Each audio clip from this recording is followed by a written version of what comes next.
Kembali lagi di Generasi Mecin, masih dari Apollo Cafe Cikini, persis di samping kolam renang Cikini ya, lantai 1. Kita masih nongkrong-nongkrong. Ini kayaknya kita boleh sambil dicicip-cicip deh, kalau ada yang mau diambil. Ini udah dikasih piring kecil juga.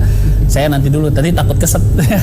Karena kita juga mau lihat ada satu VT liputan dari liputan Cyberfest ya. Ini dalam rangka hari ulang tahun ke-73 Badan Cyber Sandi Negara yang menggelar event Cyberfest. Ini dia ada liputannya nih. Dalam rangka HUT ke-73 Badan Siber Sandi Negara gelar event Cyberfest di Live Space Senayan, Jakarta. Dan kerennya, acara yang dihadiri oleh dua artis yang juga insta-seleb, Dimas Beck serta Chelsea Islan ini mengedepankan dunia siber menjadi kedaulatan NKRI. Para whitehead hacker atau hacker putih dari beberapa komunitas yang memang hadir juga ikut unjuk gigi dalam melindungi kedaulatan siber Indonesia. Ini merupakan puncak yang kita persembahkan gitu kan untuk masyarakat.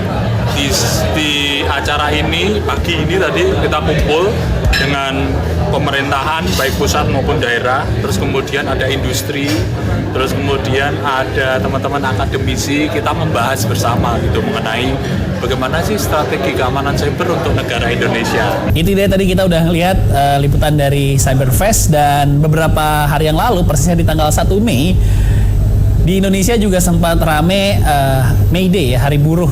Sayangnya ada beberapa daerah yang kurang kondusif gitu.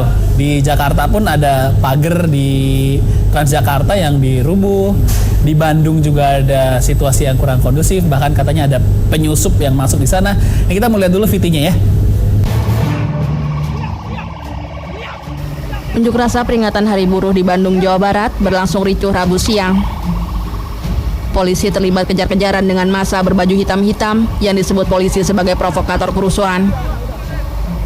Kapolri Jenderal Tito Karnavian di Jakarta Kamis siang memastikan massa berbaju hitam yang membuat onar pada peringatan Hari Buruh di sejumlah daerah seperti Bandung, Yogyakarta, dan Surabaya sebagai kelompok anarko-sindikalisme. Kemunculan kelompok ini sebagai fenomena di kalangan pekerja di tanah air. Namun kelompok berlambang huruf A ini bukan terjadi di kalangan buruh lokal, melainkan internasional. Kapolri telah memerintahkan anak buahnya agar menindak tegas kelompok pembuat onar ini. Selain itu, Polri juga akan memetakan keberadaan kelompok ini di Indonesia untuk dilakukan pembinaan.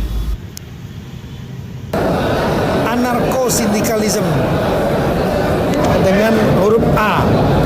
Nah, ini bukan kelompok fenomena lokal, tapi adalah fenomena internasional. Anarko-sindikalisme adalah doktrin agar pekerja tidak mau diatur, karena mereka membuat aturan sendiri. Kelompok ini sudah berkembang lama di sejumlah negara, seperti di Rusia, Eropa, dan Amerika Selatan. Namun di Indonesia baru berkembang beberapa tahun belakangan ini. Ya, itu dia tadi liputan dari tanggal 1 Mei di Hari Buruh. Saya sempat lihat ada meme ya, foto gitu, demonstrasi buruh yang merasa terancam dengan adanya robot di masa depan. Bagaimana kami bisa bersaing dengan robot gitu. Nanti kita cari meme-nya nih, cari nih ya. Ada mahasiswa yang bikin selebaran, kami terancam dengan kehadiran robot gitu. Oke, ini kan sebenarnya agak bertolak belakang dengan semangat industrialisasi dan digital 4.0 yang lagi kita kejar gitu kan. Kalau di pertanian sebenarnya itu bisa udah mulai membantu atau mengurangi SDM petani konvensional nggak sih sebenarnya? Mungkin dari Mas Ento dulu.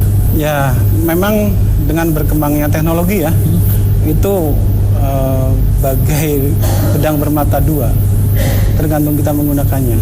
Tapi kalau kami berpikir bahwa teknologi itu sangat baik untuk pertanian, karena banyak sekali aplikasi yang bisa dimanfaatkan untuk memaksimalkan hasil, memaksimalkan produksi. Sebagai contoh yang tadi saya bilang Ethiopia, itu semua kontrol, kalau saya harus sebutkan negara ini, semua kontrol bahkan untuk membuka kerannya, air itu harus netes, itu ada di Israel. Israel? Ya. Oh, jauh juga ya? Ya, itu semua dikondisikan dengan satelit. Tapi tetap mereka membutuhkan tenaga manusia. Human being nggak bisa hilang. Karena ada touch di situ yang tidak bisa digantikan oleh robot yang flat ya. Tidak ada perasaan, tidak ada insting dan sebagainya. Jadi kalau buat pertanian itu membantu, tapi tidak akan menghabiskan tenaga-tenaga konvensional, apalagi di Indonesia, mungkin butuh waktu. Oke. Kalau dari bisnisnya Mas Al? Iya. Jadi kalau di kita mengembangkan agroproperti ya, karena agroproperti ini tujuan utamanya adalah untuk industrialisasi bisnis agro, sehingga kepemilikan properti di kita kan banyak orang. Nah, ini kita sudah memanfaatkan teknologi untuk bagaimana pemilik dari agroproperti tersebut bisa mengawasi day by day itu proyek yang ada di situ. Jadi dia hanya menggunakan smartphone yang di sananya sudah ada CCTV-nya, dia bisa mantau pagi hari, siang hari, bahkan sampai dengan malam hari. Dan di situ sudah ada sejenis alarm di mana ketika nanti ada hama atau mungkin ada tikus gitu masuk, itu akan ada alertnya, alarmnya gitu, sehingga kita bisa membantu teknologi di situ itu memperingatkan ke tim yang ada di sana, official yang ada di sana untuk di sana ada hama loh, ada ini. Bahkan ketika penyiraman kita pun kita menggunakan referensi pakai drip irrigation seperti yang tadi dibilang oleh Pak Sentot. Jadi penyiramannya itu sudah by time, waktunya 10 menit, mengeluarkan air sekian detik dan lain sebagainya. Nggak itu pakai sudah feeling-feelingan lagi. Bukan ya? lagi itu. Jadi Oke, semuanya sudah teknologi. terukur ya. Benar, sudah terukur. Karena dengan terukur itu kita juga bisa memastikan bahwa tanaman kita atau agroindustri kita bisa dipanen kapanpun dengan hasil yang luar biasa. Karena ada kepastian di situ. Untuk peningkatan kualitas petani yang dari konvensional menuju lebih digital, apalagi di daerah, saya nggak tahu di daerah Pengalengan gitu udah mulai melek teknologi belum sih petani? Ini agak di Indonesia agak unik ya. Karena mohon maaf, generasi petani hari ini tuh di rata-rata umurnya 55 tahun. Oke. Karena generasi milenial berpikir bahwa pertanian itu kurang seksi, kurang menarik dan kotor. Padahal tidak semua pertanian itu kotor. Kalau kita bisa mengelolanya, sangat seksi. Karena tidak ada dari sisi manapun, dari on farm-nya sampai off farm-nya, itu pertanian yang merugikan, tidak ada. Oke, karena memang kebutuhan dasar ya yang dikejar ya di sana ya. Betul. Oke, nah kita juga kan sudah memasuki bulan Ramadan nih, di mana biasanya stok-stok bahan-bahan dasar mulai diperhatiin. Saya nggak tahu deh kalau dari daging sapi yang juga jadi peternakan dan pertanian lainnya apakah sudah cukup. Habis ini kita mau nanya karena ini ada liputannya berhubungan sama bisnis daging impor menggunakan aplikasi yang sudah menggunakan aplikasi juga. Oke, ini kita ada liputannya. Pemirsa milenial, di saat semua orang sibuk bisnis dari HP dan aplikasi, lo masih bingung mau bisnis apa? Payah banget deh. Nah, nih gue bagi info, jika lo memang serius mau coba bisnis daging sapi impor, kayak Budiana, CEO dari PT Suri Nusantara, yang memulai bisnis dia dari kulkas rumah sampai punya gudang kulkas dan daging buat masyarakat se-Indonesia. Bahkan si Ibu Diana berani jamin ketersediaan daging impor dan kestabilan harga selama bulan Ramadan dan Lebaran.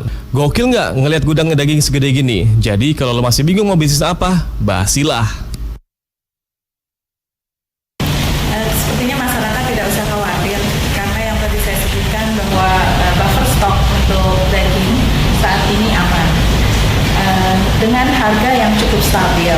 Tetapi kalau di tingkat konsumen, saya rasa hanya berbicara di rantai pasokan ya, karena mungkin rantainya yang terlalu besar sehingga terjadi kenaikan harga dan juga kebutuhan konsumen yang meningkat sehingga di tingkat user makanya pasar akan menaikkan harga. Ya, mudah-mudahan tercerahkan kalau lagi bingung mau bisnis apa atau selama ini bisnis gagal terus ya. Daripada join misalnya ke MLM gitu, udah mulai bisnis real aja di sini. Ada para pebisnis yang sudah ngasih pencerahan juga. Tadi juga stok daging gimana kalau sapi? Dari sapi potong di bisnisnya Mas Al? Sebenarnya tidak hanya pada waktu puasa ataupun pada waktu Idul Adha ya. Karena namanya daging sapi di Indonesia, apalagi di Jakarta, kebutuhannya pasti selalu kurang. Bahkan kita selalu kurang. Kita pun saat ini mengembangkan beberapa ekor pun pasti akan kurang dan selalu habis. Jadi memang sedang kita terus akan garap karena memang di dalam bisnis peternakan itu ada sangkut pautnya dengan pertanian, perkebunan sebagai bahan pakannya dan lain sebagainya. Dan ini butuh modal yang luar biasa besar, butuh keikutsertaan yang luar biasa besar, dan butuh sinergi bisnis yang luar biasa besar. Sehingga sampai sekarang pun kita masih kewalahan untuk harian maupun pada saat event-event seperti yang akan kita hadapi beberapa bulan ke depan. Oke, dari Mas Entot? Untuk peternakan sendiri itu unik ya pasarnya.